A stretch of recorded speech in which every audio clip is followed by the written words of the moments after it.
Greetings, ladies and gentlemen, and welcome to this latest edition of Tales from Outer Space. And as always, I hope that you enjoy. Story number 1. Interesting. Written by Aranya P. Hello there, dearest readers. I see that you've clicked on the link to me. Perhaps wondering what this story will be about. Why it's named the way it was. Well, I won't keep you waiting for long then. See, quite some time ago, that you'd say was a long time, I didn't know of Earth at all, of its interesting quirks and people. And the most interesting thing I'd ever done was just floating along through the mostly empty, nearly infinite vastness of space, occasionally poking at the stars and making them explode. Oh, it was a joy for me. But that does get boring quickly.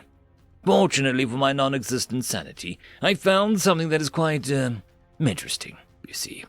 It was a space empire, hell-bent on conquering as many floating rocks as they possibly could for one reason or another. I think they were called the HFY, or something of that manner. It doesn't really matter, though. So I found myself a space empire, shooting itself across the universe, looking for more rocks to plant their flags in, or taking it from other species. And I have to say, the destruction and pain that they've brought, the pure chaos that it brings, absolutely wonderful. Oh, I shiver just at the thought of it. And they kept going on and on about it, too. Sometimes they'd fail to find anything of interest for a while. Or I did first, so I just poke a ship or two of theirs during a warp travel to have it appear where I wanted them to be, and watch the fun unfold. It was usually worth a chuckle or two as they land their ships and fight the natives. But things were getting old, rather quickly. Old, repetitive, boring. Watching the HFY slaughtering others was only amusing the first couple thousand times. It was really starting to become bored of that. My mind was again wondering if I could get them to fight each other. That'd be quite interesting, wouldn't you think? Well, before I could do anything about it, I found your world. Earth, it was, mediocre, to be honest.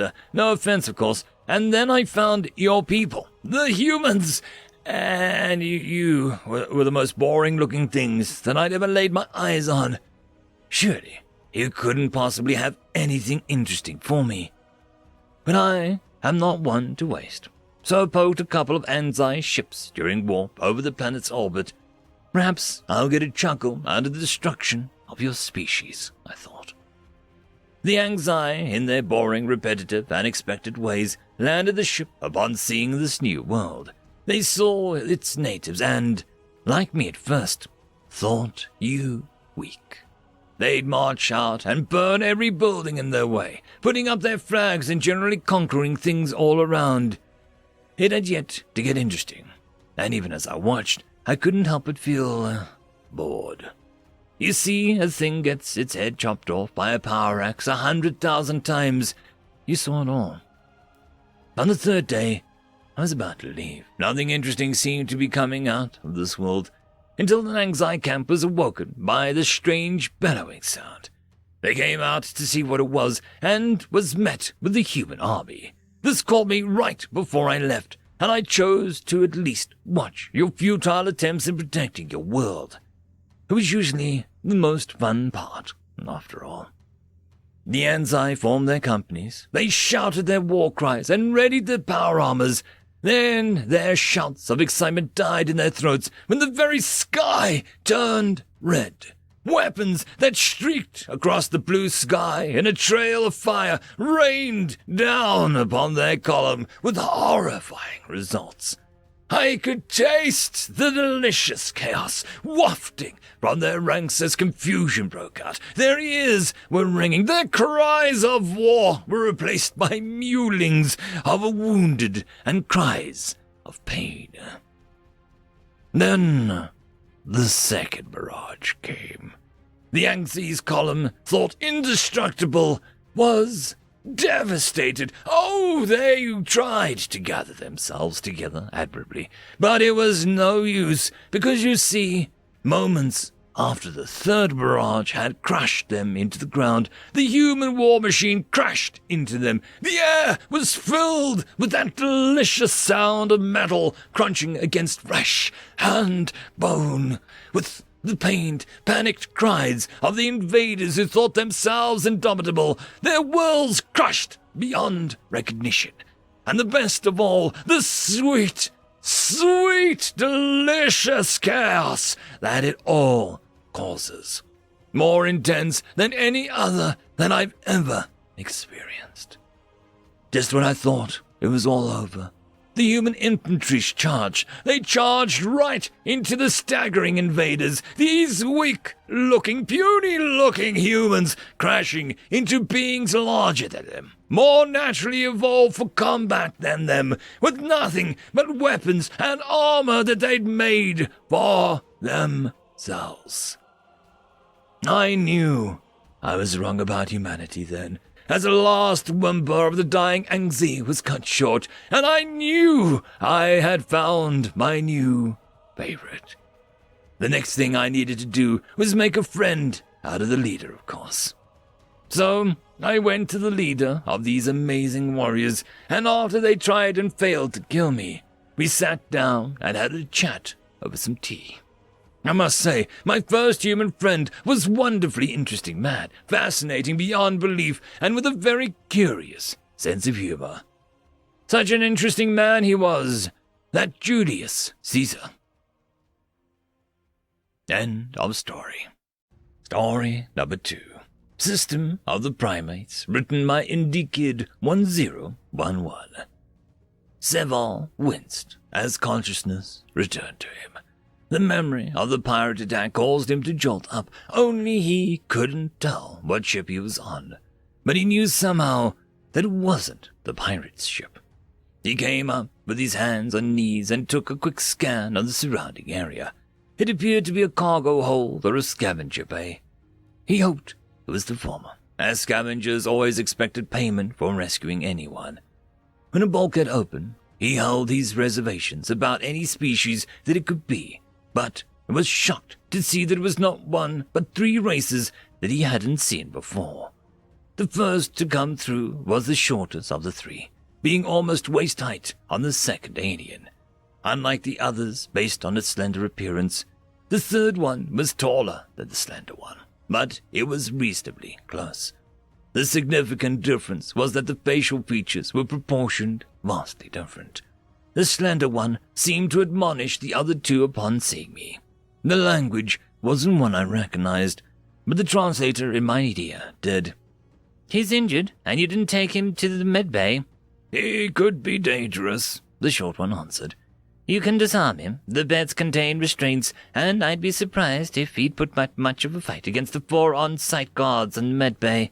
The slender one replied curtly. The short one grumbled before being cut off by the large one. "He hasn't attacked us yet, so I don't think he's too aggressive. Besides, Ben is watching him." The sudden buzz of the error in his ear caused him to reach to his ear. Before looking at the 3 aliens, the slender one moved with speed that Seval hadn't ever seen in a species before.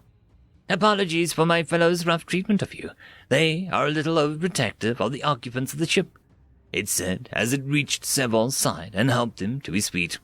It's all right. I know this must be rude, but what species are you all? I've never seen your kinds before, and you all look different, speaking the same language." The slender one bared its teeth before quickly covering his face. "It's all right, and apologies of my own. My kind refer to ourselves as human.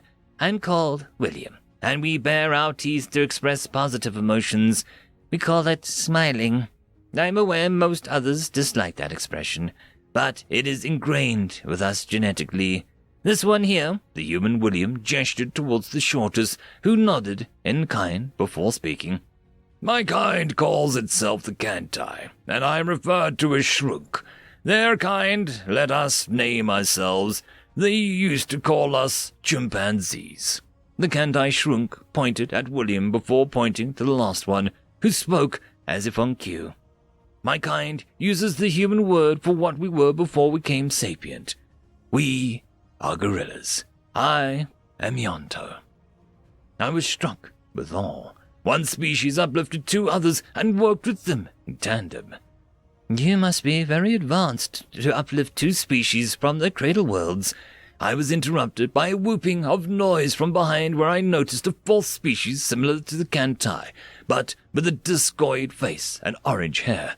More than you two, and you have one major misunderstanding, the orange one said. Firstly, my kind is known as the Arbor, once called orangutans, and we all four hail from the same homeworld. So we all refer to ourselves as Terrans, because of this far easier, with less confusion.